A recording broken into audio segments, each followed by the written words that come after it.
Hey my loves, you can call me Lashe, and today we're going to be drafting, cutting and sewing your perfect size of hip padding. So make sure you watch till the very end and check out the timestamps, as I'm sure you'll learn one or two things by the end of this video. Now don't forget to leave a like, drop your questions in the comment section and subscribe to my channel. Let's move. To start with, you'll be drafting out a skin tight pattern. We're going to derive our hip pattern from this, so just stick with me. Start out with your starting line, which will serve as a waistline. From the waistline, measure and mark out your tight length. From the folded side of your pattern paper, measure and mark out 3 inches. This will come in handy when drafting out your back pattern. Rule out the marked measurements once you're done. From your waistline, measure and mark out your hip line and your crotch line.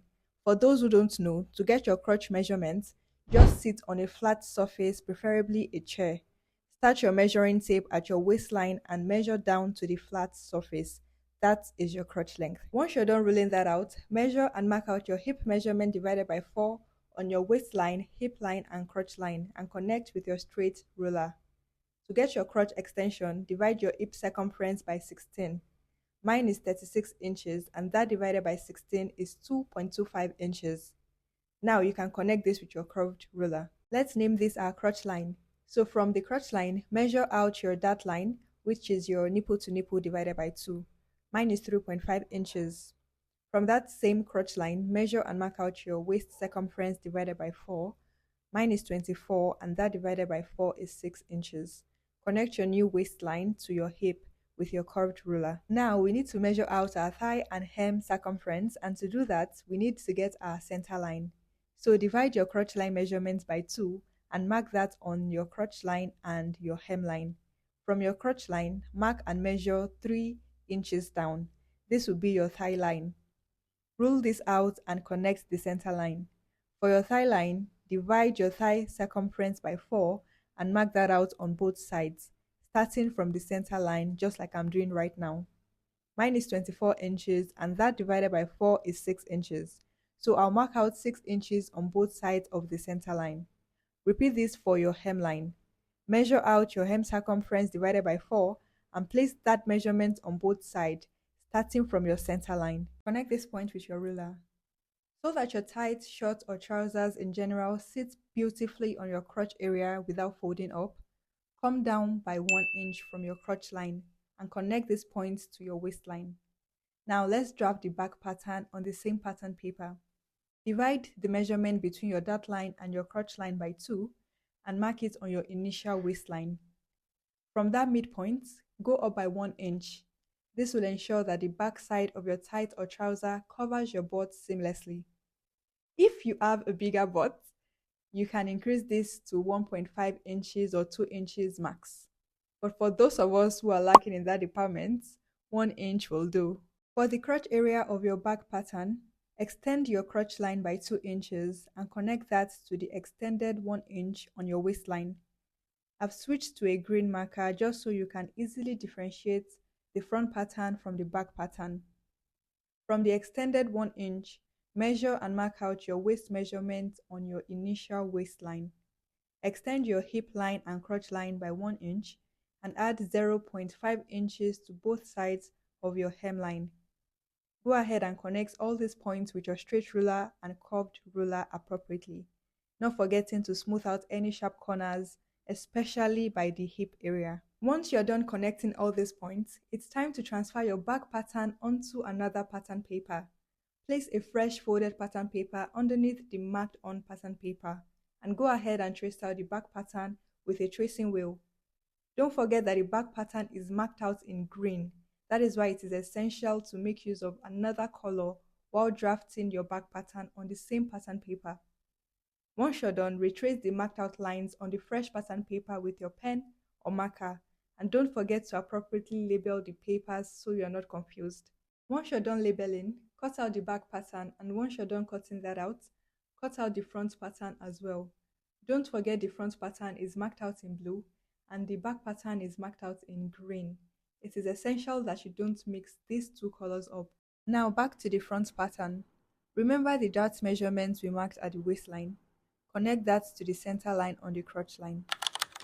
And once you're done with that, it's time for the fun part, Drafting the hip padding. From your waistline, measure and mark down half inches and replace that half inch below your thigh line. This is because your hip pad is not going to start exactly on your waistline. You can decide to reduce 1 inch instead, but make sure to replace that 1 inch below your thigh line. Now connect the point from that half inches mark down to your dart line, meeting your hip line, running across your thigh line, and finally connecting to the half inches below your thigh line. You can make use of a pencil just to make sure you have the right shape and can erase if you don't have the right shape. Keep in mind that these front parts will be sitting on the front of your thigh and towards your side hip. Moving to the back pattern, measure 2 inches from your crotch line and mark a straight line on that 2 inches from your waistline to your hemline. Repeating the same thing we did on the front pattern, come down by half inches from your waistline and add that half inches to your thigh line. Connect that half inches at your thigh line to the marked out 2 inches from your crotch line. This will serve as a guide when marking out the hip pad pattern. From the line you just ruled out on your thigh line, go in by 3 inches, and just to make sure everything aligns, measure the point where your hip pad line meets your dart line on the front pattern and transfer this measurement to the back pattern. Now connect the points together from your thigh line to your dart line to the marked out half inches below your waistline. Make sure that your shape is as smooth as possible with no sharp edges or corners, and just replicate the shape I marked out, keeping in mind that the rounded part on your dart line is going to sit directly on your butt. All that to say, if you have a big butt, consider increasing the measurements just a little bit. Once you're done with that, don't forget to label your patterns appropriately with arrows just to make sure that you don't mix up the upper part for the lower part when you start sewing. I mentioned earlier not leaving out any sharp corners, so I'll go ahead and carve out the right angle on the thigh line. For those that would like to measure it out, you can measure about 1 inch from that corner upward and connect the points together. You can now go ahead to cut out your hip pad patterns. You honestly cannot overlabel when it comes to this. Once you cut out these patterns on the material you'll be making use of, these are the sides you'll be sewing together. Now cut out your hip pattern on the material of your choice. For this tutorial, I am making use of fiber. I've gone ahead to fold my fiber into 2 as I want to double my hip pads. So pin down your pattern onto your material and cut them out. Don't forget to label your materials appropriately as well. This is even the most important part you don't want to miss, because very soon we'll be sewing them together and things might get a bit confusing. Obviously, it goes without saying, but cut out the right part of your hip pads and the left part of your hip pads as well. And once again, do not forget to label appropriately. I know why I'm saying this, so I forgot to mention earlier, but my fiber is about 1.5 inches tall. So once you're done cutting, if you're doubling your foam or fiber, go ahead and glue the double fibers together.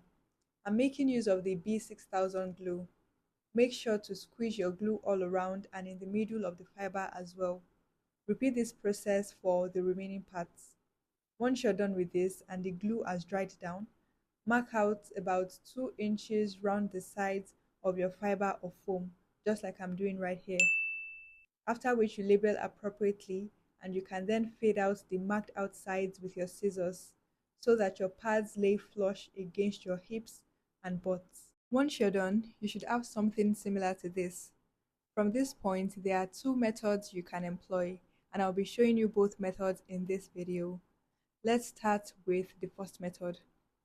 Glue down the sides of your front and back fiber like I'm doing right now, and when that has dried, you can go ahead and trim the upper and lower parts a bit just to make sure it doesn't bulge out once you're done attaching it to the main fabric. Now that your fiber is properly glued together and trimmed, it is time to cover them with cotton ST. Give this a very good press, preferably with your steam iron. Yeah, I got myself a steam iron. Yay, not. There is a whole lot story to how I got it, the trials and tribulations. But that is a story for another day. So once you're done ironing the ST to the fiber, go ahead and cut it out, leaving about 0.5 inches allowance all around.